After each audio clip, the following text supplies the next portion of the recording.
आणखीन एक महत्त्वाची बातमी आंतरराष्ट्रीय स्तरावरची मोदींकडून बहिणींना 12,000 कोटींची ओवाळणी घालण्यात आली आहे।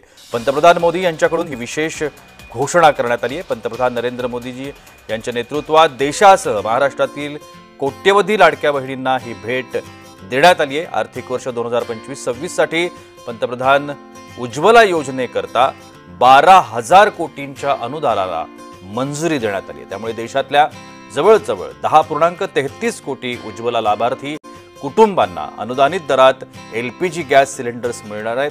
स्वयंपाकघर धूरमुक्त करून बहिणींचं आरोग्य सुरक्षित ठेवल्याबद्दल पंतप्रधान नरेंद्र मोदी यांचे आभार देखील मानण्यात येत आहेत।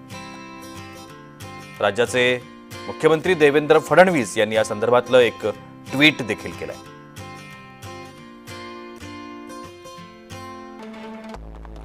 या ट्विटमध्ये मुख्यमंत्री काय म्हणतात बघा। पंतप्रधान नरेंद्र मोदी यांच्या नेतृत्वात देशासह महाराष्ट्रातील कोट्यवधी लाडक्या बहिणींना ओवाळणी मिळाली आहे।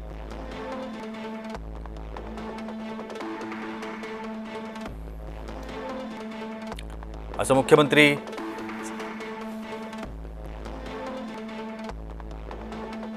देवेंद्र फडणवीसांनी म्हटलंय। आर्थिक वर्ष 2025 साठी 25 आणि 26 साठी पंतप्रधान उज्ज्वला योजनेकरता 12,000 कोटींच्या अनुदानाला मंजुरी देण्यात आली आहे। त्यामुळे देशातील 10,33,00,000 उज्ज्वला लाभार्थी कुटुंबांना अनुदानित दरात घरगुती गॅस सिलेंडर्स मिळत राहणार आहेत। बहिणींचं स्वयंपाकघर धूरमुक्त करून त्यांचं आरोग्य सुरक्षित ठेवल्याबद्दल पंतप्रधान नरेंद्र मोदी यांचे मनपूर्वक आभार असं देखील देवेंद्र फडणवीस यांनी म्हटलंय।